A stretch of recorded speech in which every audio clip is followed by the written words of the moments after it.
So last time we defined this commutator or anti-commutator between any two fermion operators, and I assigned you the homework exercise to check this anti-commutation relations. Suppose that C and C dagger follow the standard definitions of destruction and creation operator for a fermion, and you could use any arbitrary initial state to test this commutation relations or anti-commutation relations. So using the occupation number basis, we could just use the Dirac notation for this kind of an anti-commutator. Suppose there are two particles.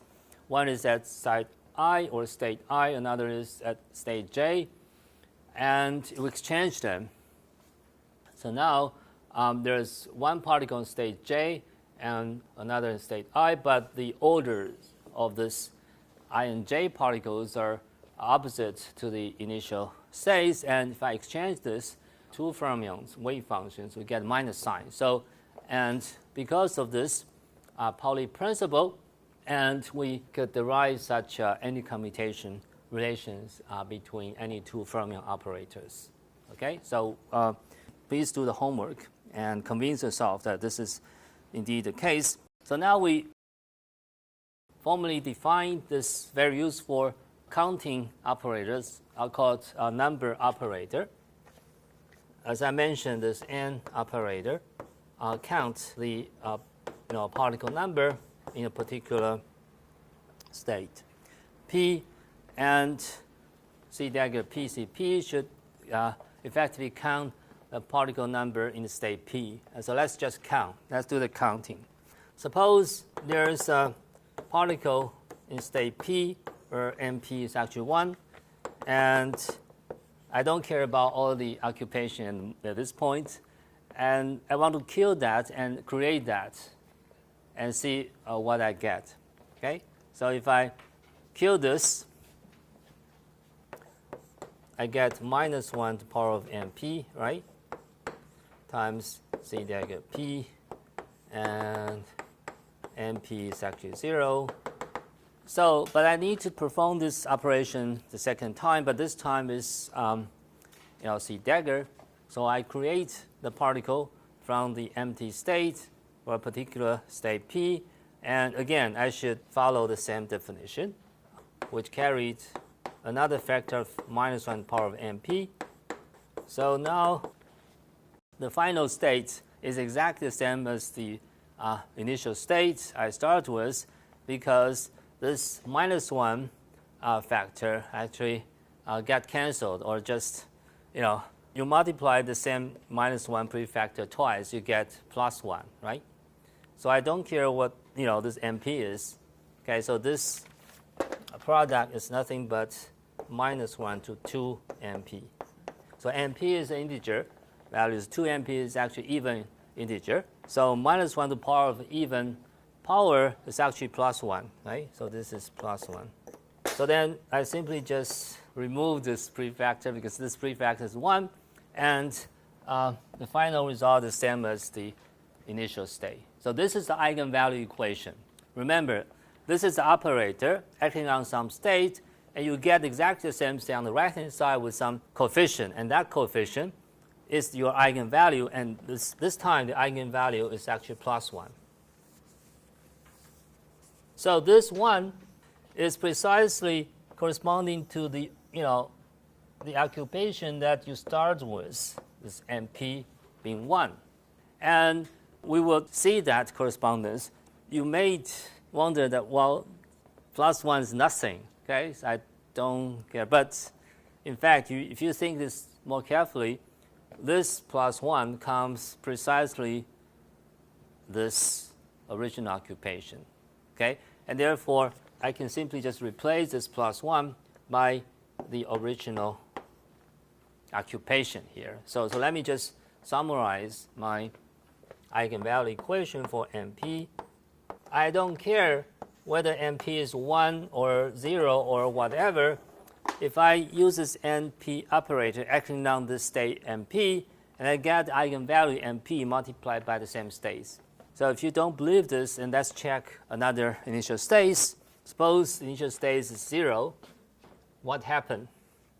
So this is 0, right? Because you cannot destroy the empty states anymore. So this is 0. Okay. But this 0 times anything is 0, right? So this should be 0 times the initial state. Okay? So it's identical. So again, you will see that this 0 as an eigenvalue comes directly from the original occupation. And therefore, this prefactor or the eigenvalue records your original occupation. Okay? So this is fermions, very easy because we have only two possible eigenvalues, 0 or 1. But for a bosonic system, we have infinite number of possible occupations from 0, 1, 2, 3, up to infinity. So then this is really taking care of the occupation in your initial state. And we will come back to this when we introduce the bosonic second quantized fields. So let's move on. We could use a 2x2 matrix to actually express the anti-commutation rules. So for fermions, right? So suppose we have two states, which I call this 0 and 1 state, as a two-component column matrix.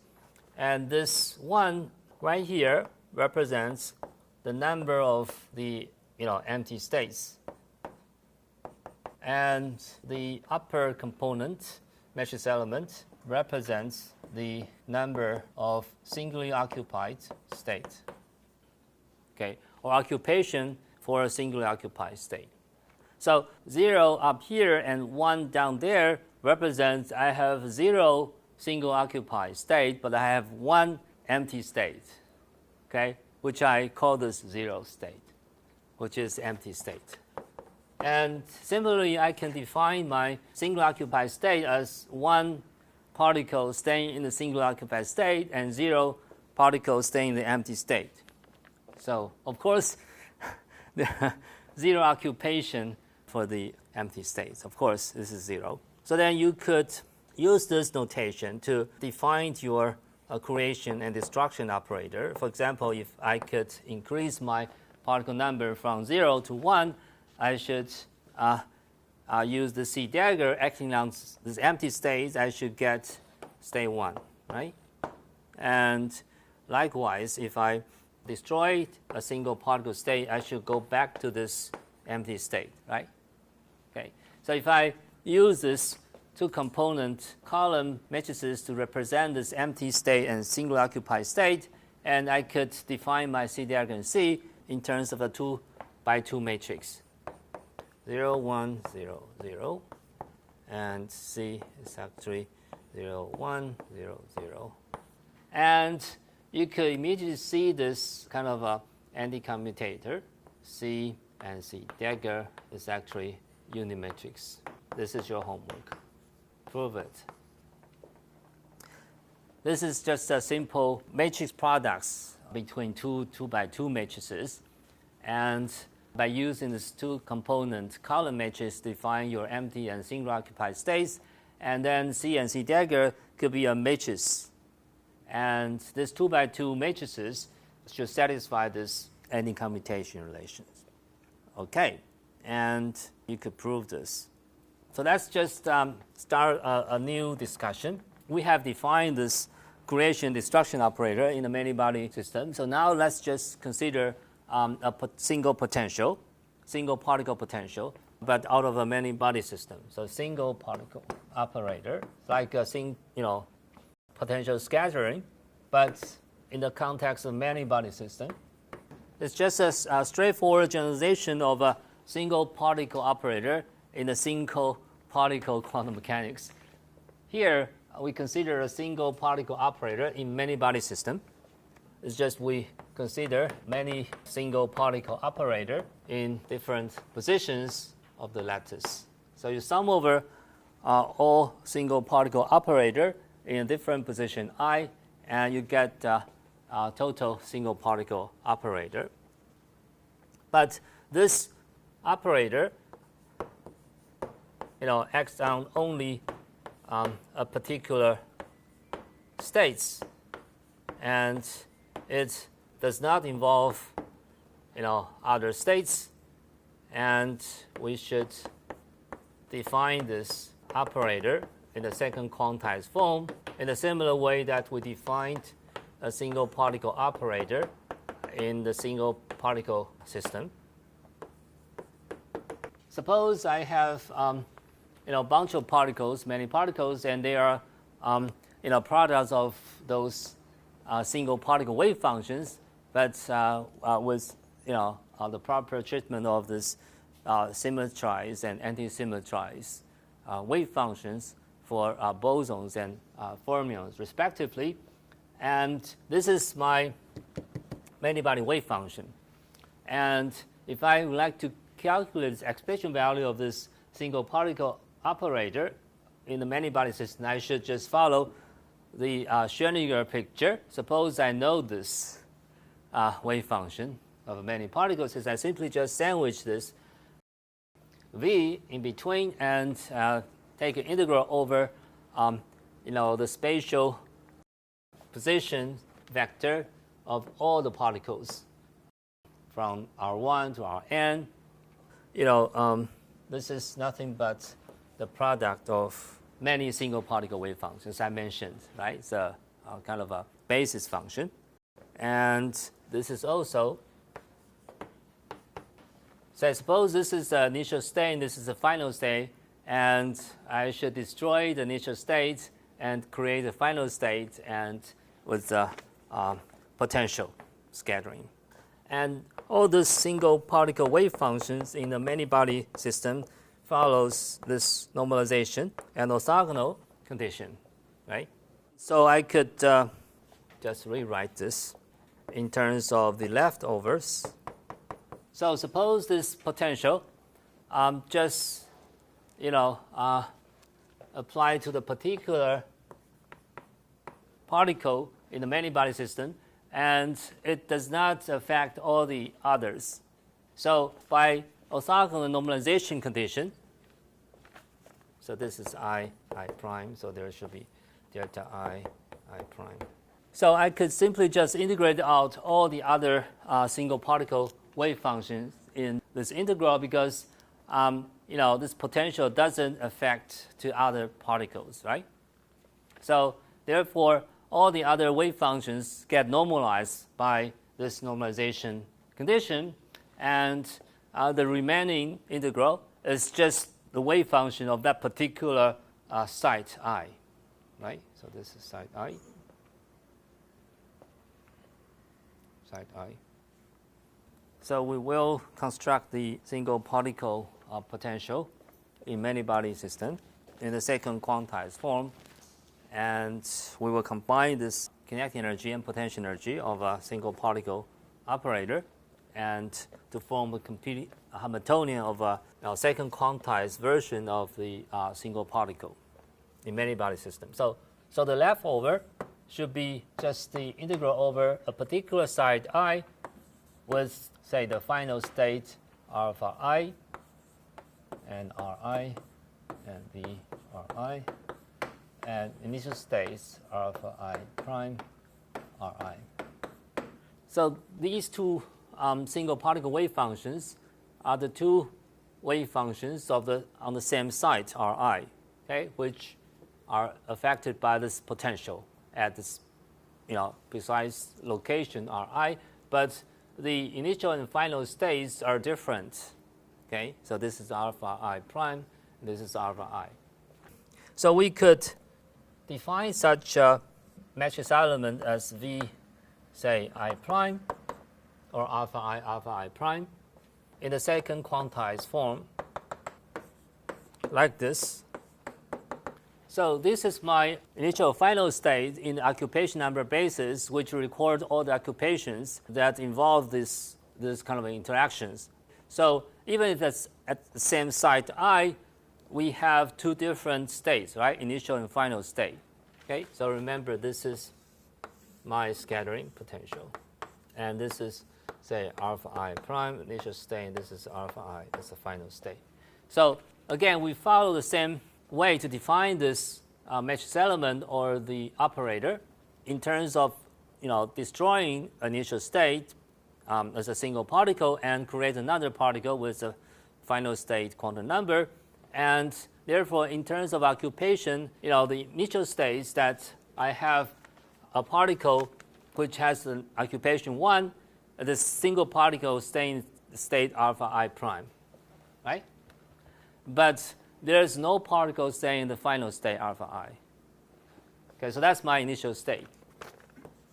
What about the final state? Well, the final state is the opposite, right? So I destroy the single particle on side I with state alpha I prime, but I create another one, okay, with n equals to 1 and quantum number alpha I. Okay? So therefore, I destroy the initial state and I create the final state. So even if they are staying in the same site, but there are two possible states. So I need to record these two occupations, both initial and final states. And therefore, I can define formally this is the matrix element involving the initial state with a particle, alpha I prime, and the final state with a particle in alpha I. So that's my scattering matrix element in this many-body formalism. So this is the matrix element which records the transition from initial to final state. And therefore, we could use that basis to define my single particle operator in many-body system. So the definition is precisely the same way that we defined earlier, except now we should use this many-body occupation as the basis. And so let me just write down this final expression. So there's a matrix element. Remember, if I use this Dirac notation with occupation number as my basis, then I can expand this in terms of this occupation number basis. And this is my final states. And this will be my initial state. Okay, I insert this unity,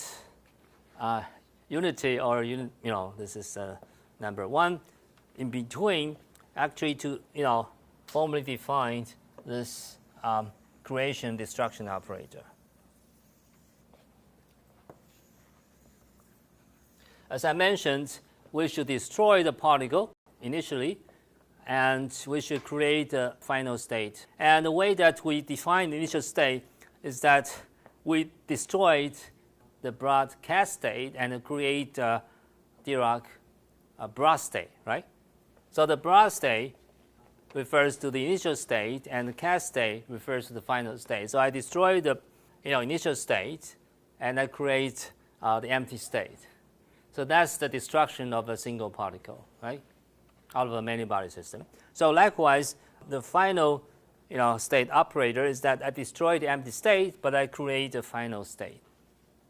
Okay, so this is a creation operator, and this is the destruction operator. If I define this as C dagger alpha I, and this is C alpha I prime, then I can rewrite my potential operator as sum over alpha I prime, and V I prime. So that's my single particle potential operator in the many-body system. So I focus on this single site I, but there are two possible states, initial and final. So I should destroy the initial state and create the final state particle with the matrix element VII prime. Okay, so this state alpha I could be any quantum number. It could be momentum eigenvalues. It could be the spins. It could be orbital angular momentum, whatever. Okay, it could also be the real space variables. So now let's just continue with this single particle operator in the many-body system. So let's just define the kinetic energy operator in many-body. Remember, this kinetic energy operator is in single quantum mechanical system.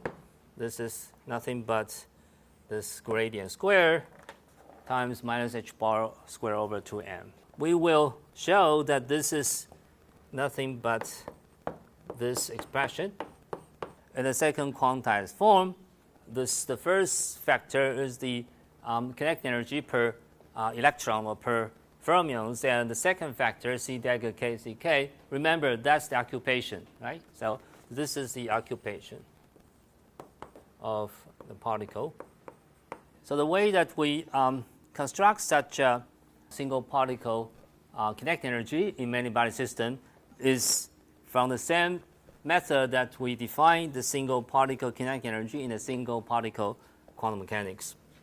Suppose we just use this momentum states as my eigenstates. So this is p squared operator divided by 2m. I could just decompose this in terms of the a momentum operator eigenstates is my eigenbasis, and I could simply just, so remember this is my unit matrix for a complete set of eigenbases, and I choose momentum operator eigenstate as my eigenbasis, and we could expand this operator in terms of this eigenstate k, and I insert unit matrix on the left side of the kinetic energy operator and the right side of the kinetic energy operator. But I can rearrange this stuff in terms of the C dagger and C, is that I can simply just do this and do this.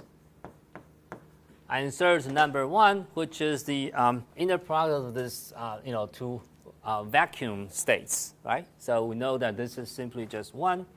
So I can insert the number 1 anywhere and whenever I want. But now you see the purpose of doing this. Of course, I could just define my creation destruction operator like this and like this. Right? So if I rewrite this, I get sum over k prime, and I call this C dagger k and C k prime, and with the matrix element T k prime. Right? So this is nothing but C dagger k, and this is nothing but C k prime. And of course, I have the leftover 0 and 0 here and there, but this is nothing, because this is what? Tell me, what is this? Is it number 1 or unit matrix? Which one? It's a unit matrix, because this is a matrix, okay? And this is a number. You see the difference? So that's the power of a Dirac notation. So by looking at the the ordering of this Dirac, Brock, and Castet, you know whether this is the number or matrix. This is the unit matrix, and for this kind of operator in quantum mechanics, if you multiply unit matrix in any quantum mechanical operator, you get no effects. I can simply remove this. See? Okay? So then this is precisely what we need. And the remaining job is to calculate the matrix element of the kinetic energy operator, T, and you know what to do, because this is nothing but this kind of a Fourier integral. Because for a free particle, this is nothing but this kind of integral.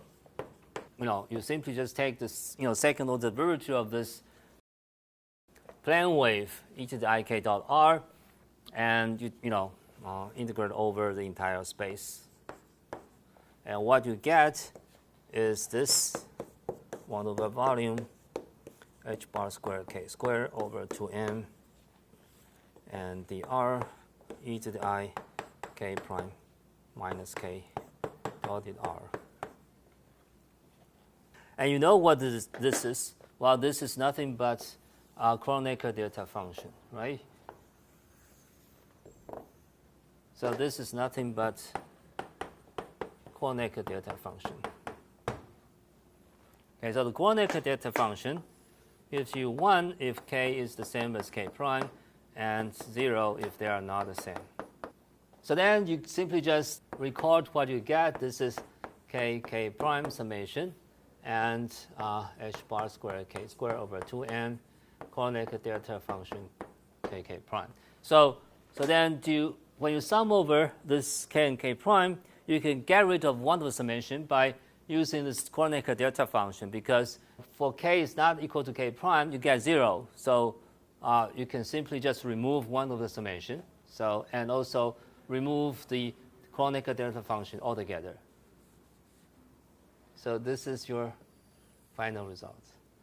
Of course, I should multiply this by c delta k ck. Okay, so let me just rewrite this, precisely this.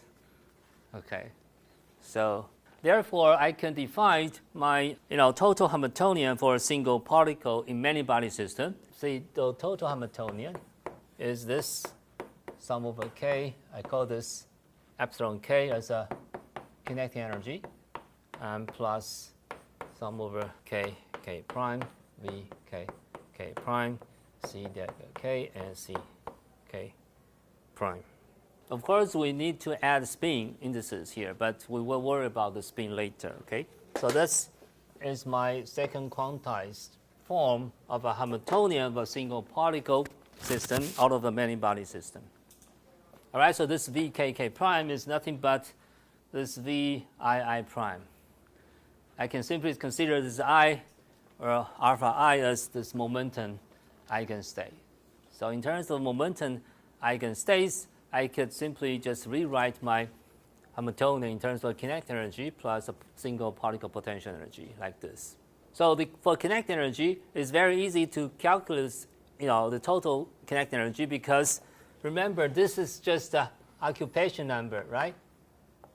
The particle number. And that is exactly what we, why we need to use this, this CNC diagram, because we want to count the particle number.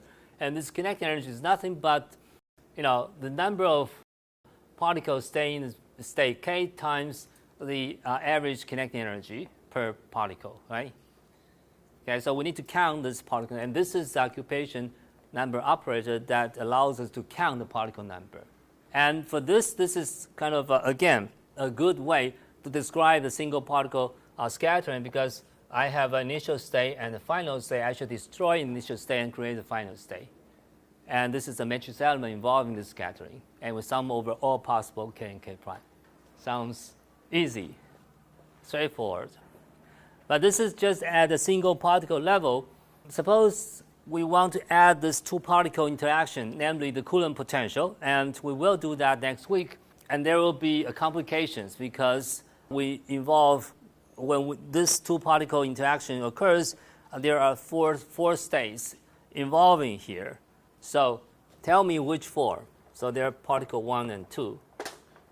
Okay. So there are 4 states involving two-body interactions. What are the 4 states?